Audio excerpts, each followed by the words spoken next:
Welcome to this primer for the SHERI course on using the scholarly literature. My name is Nishan Sharma. I'm the education lead at W21C and a research assistant professor in the Department of Community Health Sciences in the Cummings School of Medicine. In this session, we will talk about the scholarly literature and what it means to the educational research you will be conducting. We will talk about what the scholarly literature means and the literature review. We'll explain what the literature is used for and talk in general terms how a literature review is done. We'll also leave you with some resources that you can find for a deeper dive on the topic. What makes the material you find scholarly? Generally, we're talking about peer-reviewed or refereed articles found in scholarly journals or databases. It also refers to things like conference proceedings, books, and dissertations. While a peer review process, where an article goes out to individuals who rate the merit of the work from the journal, is no guarantee of rigor or validity, it is a process that separates work that may be classified as opinion pieces. And as far as the types of articles you might find, we are most often talking about empirical studies, or a study that seeks to provide new knowledge on a topic through research or observation. Review articles, an article that synthesizes material around a topic. Or systematic reviews, a work that provides an exhaustive synthesis around a topic. There are other sources of scholarly literature other than journals, such as websites and databases, but sourcing material from credible journals is still regarded as the de facto method of searching and finding legitimate sources of information and knowledge. And how do you know a journal is credible? Well, a combination of a Google search plus determining the journal's impact factor is a good way of doing it. So why do a literature review? You can use the scholarly literature to gain an understanding of your topic, and more importantly, to gain a perspective other than yours or that at your institution. Knowing what others have done in your area of focus helps develop your own ideas. And also, doing a literature review increases your own knowledge, so you can discuss your topic in an intelligent manner. But most importantly, especially when it comes to this course, the scholarly literature helps you identify gaps you might fill with your research, allowing you to frame and focus your work to truly create new and hopefully valuable knowledge on the topic. I also find that with an understanding of the literature, you can identify tools that you might use in your inquiry that have already been tested and validated in the context of your topic. So instead of coming up with a survey from scratch, you might find one that has been used before in other studies, so you don't have to answer the questions on the validity of your tool if the context is similar enough. Or you might find a script for questions you want to ask in a semi-structured interview or in a focus group, so you can more directly compare your findings to what has already been published on the topic. When should you do a literature search?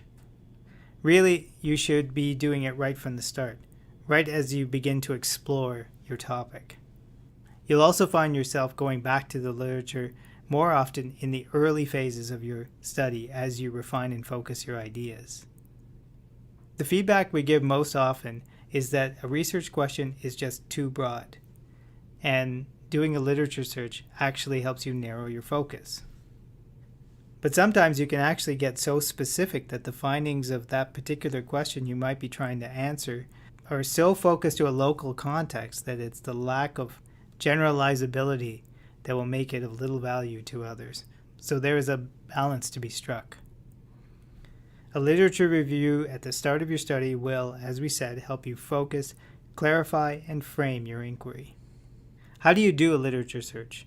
Well, the practicalities require you to go to the library database, and since we're talking University of Calgary, here's the URL for the library, library.ucalgary.ca. Once you're there, if you look under the Search Collections tab, you can click on Databases by Subject or Name. And when you do that, you get a search box, and then it's a matter of entering the name of the database you want to search. For medical topics, this is usually Medline to start, although there are other databases you may find useful to your search, such as PsycInfo, CINAHL for nursing-related topics, ERIC for education-related topics, or Cochrane Reviews for systematic reviews. So what should be in your literature search? Well, you want to strike a balance between just enough and too much information on your topic in a literature review. You are looking for works that are representative of the field as it applies to the scope of your inquiry. You might even find a systematic review or a meta-analysis around your topic, which will save you a lot of time figuring out which are the important works. Only by spending time reviewing the scholarly literature will you be able to identify the important or seminal works on the topic, and be able to safely exclude other articles that are beyond the scope of what you're investigating. A useful technique when you do find a key article is to use two functions found adjacent to the reference. This is a view from the Ovid search engine. By clicking on Find Citing Articles, you can find papers published after the work you have found that reference the article. This can lead to papers that may have created new knowledge on the topic, or that may have refined its methodology, for example. You can also click Find Similar, which will search the database for works that were categorized with similar keywords. It is important to keep track of what you find and where, and how it aligns with your goal of the literature review, which is to synthesize what is known about your topic. There are a lot of ways to do this, including using a reference managing software program like EndNote or RefWorks.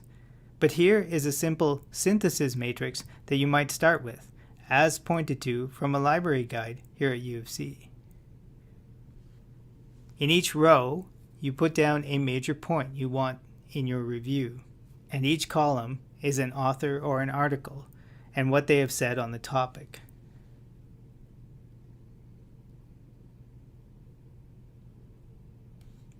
Thank you for your time. Here are some references that may help you further explore the topic of the scholarly literature.